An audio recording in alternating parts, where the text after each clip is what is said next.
అందరికీ నమస్కారం. విద్య నేర్పిన గురుదేవుల పాద పద్మములకు శిరస్సు వంచి నమస్కరిస్తూ త్రైత సిద్ధాంత గ్రంథాలు రచించిన ప్రబోధానంద యోగీశ్వర్లు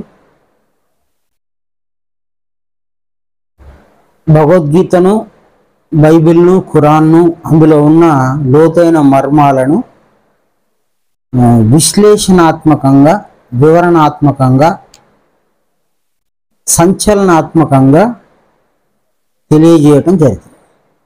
వాటికి ఆకర్షితులమై దేవతారాధనలు, అధర్మ ఆరాధనలు వదిలిపెట్టి నిజమైన ధర్మం అంటే ఏందో తెలుసుకొని, నిజమైన ధర్మ మార్గంలో నడుచుకొని ఒక దారి ఏర్పడటానికి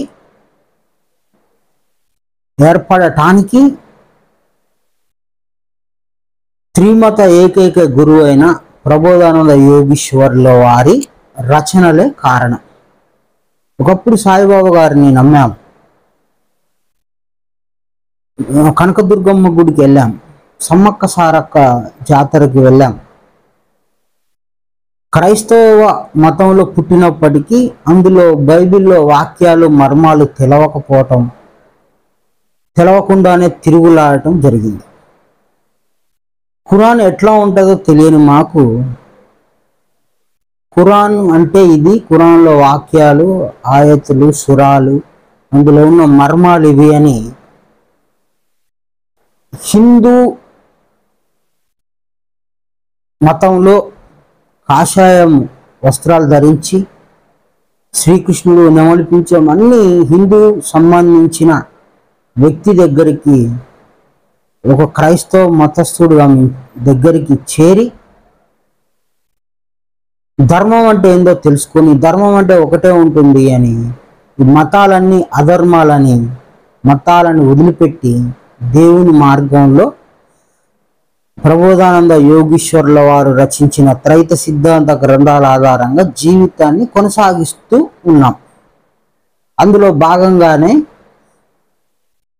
దేవుని దారిలో భాగంగానే దైవ గ్రంథాల ప్రచారం, దేవుని సేవ. ఆయన రచించిన గ్రంథాలు చదివి అనేకులు గ్రంథ ప్రచారం చేస్తున్నారు. వారందరూ వీరాది వీరులు, చాలా గొప్పవాళ్ళు, చాలా ఉన్నతమైన వాళ్ళు. జ్ఞాన ప్రచారం చేసే వాళ్ళంతా ధీరులు. ఇప్పుడు యూట్యూబ్లో ఏదో ఊర్లో త్రైత సిద్ధాంత గ్రంథ ప్రచారాన్ని అడ్డుకున్నట్లుగా కొన్ని వీడియోలు పెడుతున్నారు. ఇట్లాంటి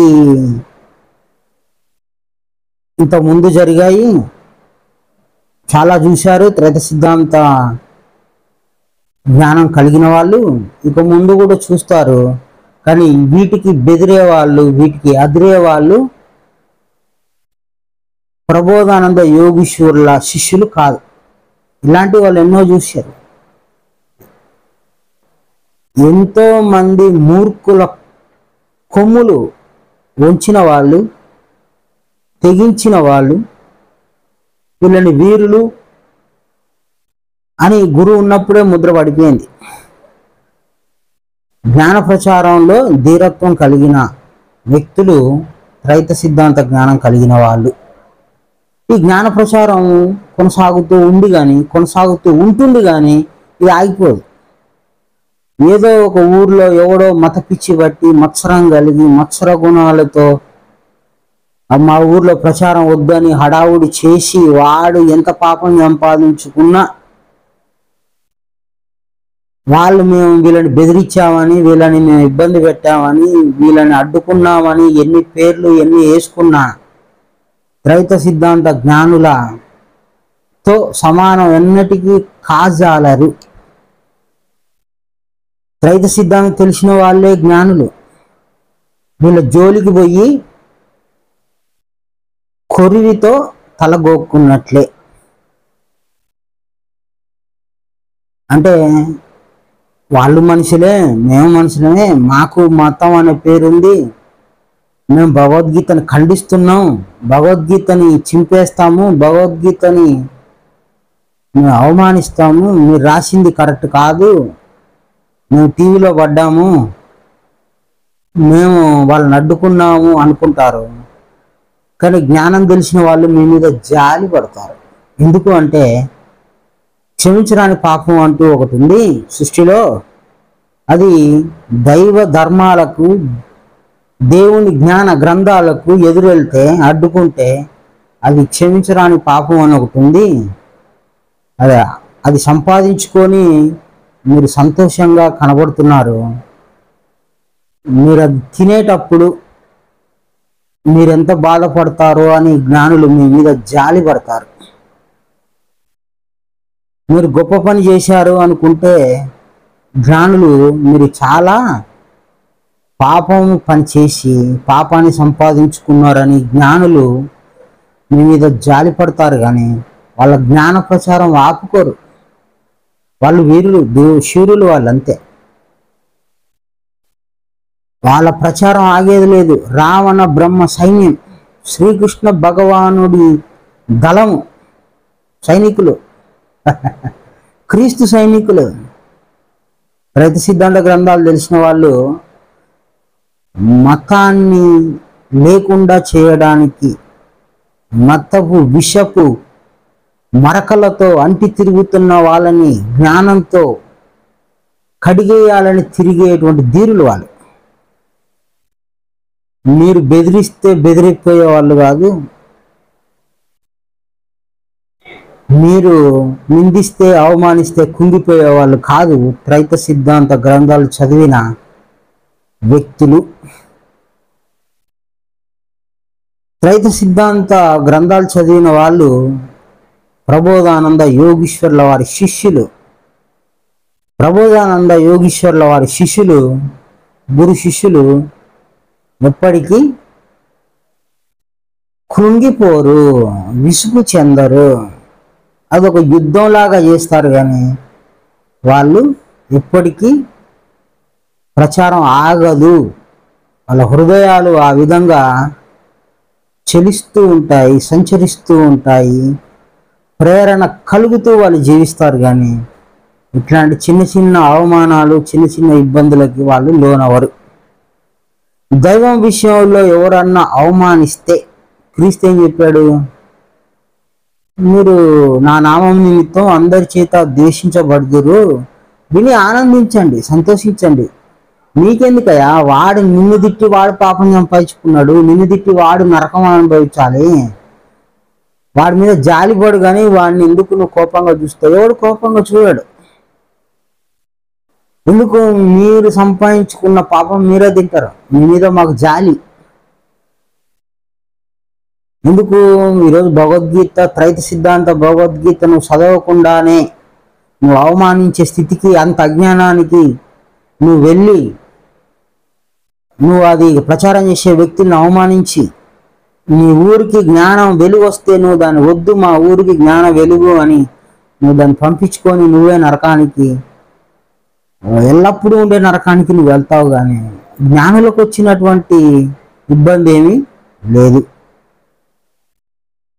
మొత్తం ఇంతవరకు సృష్టిలో చాలా రహస్యాలు, తెలవని ఎన్నో విధానాలను, స్వామీజీలకు కూడా తెలవని ఎన్నో గుప్తమైన రహస్యాలు విడదీసి విశ్లేషణాత్మకంగా త్రైత సిద్ధాంత భగవద్గీత రచించబడి ఉన్నది. దానిని ముట్టుకోవాలన్నా పరిశుద్ధులై ఉండాలి.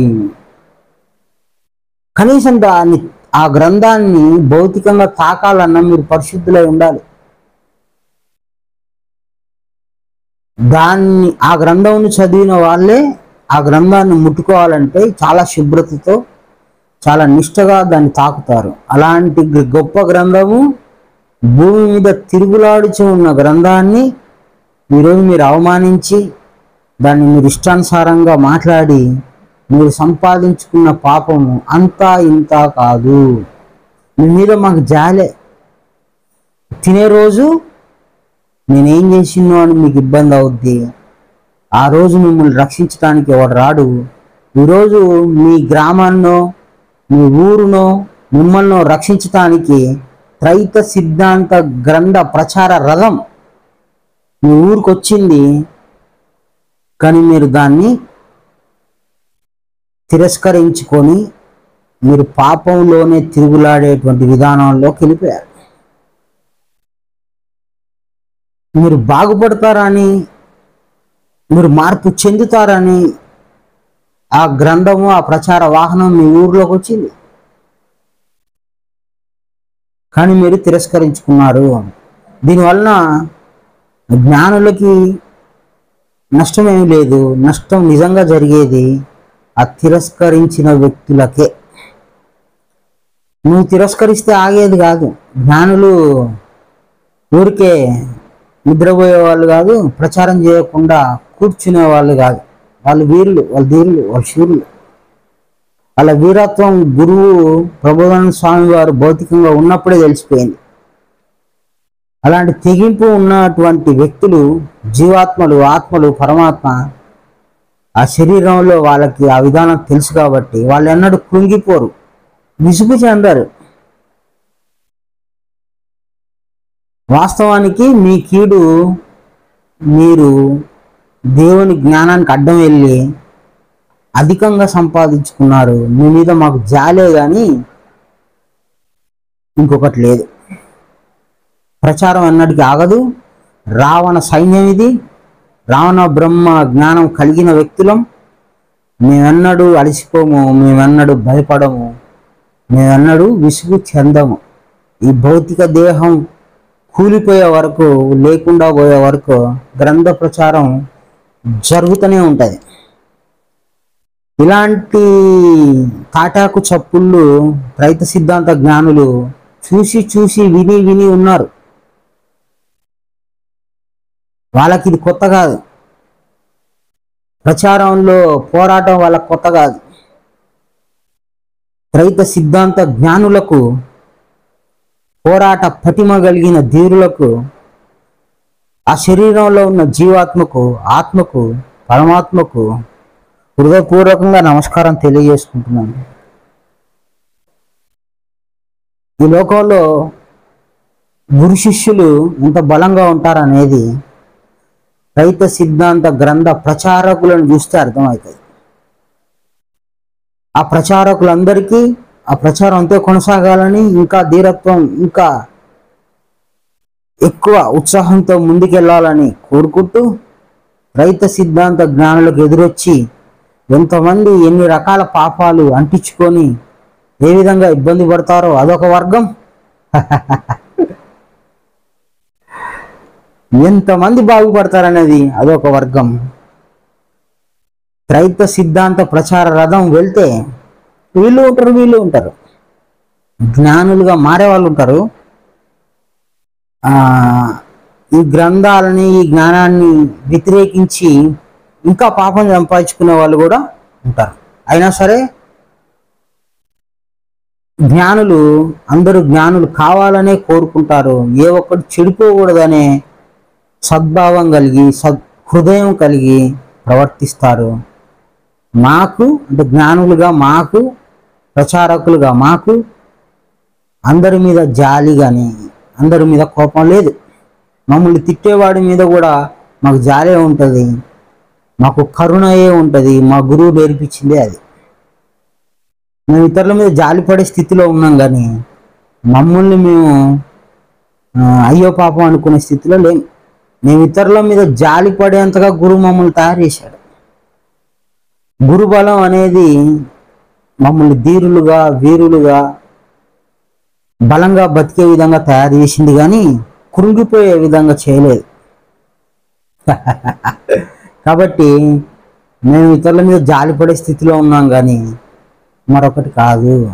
కాబట్టి జ్ఞానం తెలియక వీళ్ళు నాశనం అవుతారేమోనని నిరంతరం ఏదో రూపంలో జ్ఞానం చెప్పడానికి జ్ఞానులు ఉత్సాహాన్ని చూపిస్తారు, కానీ నిరుత్సాహం ఎక్కడ కనపరచరు.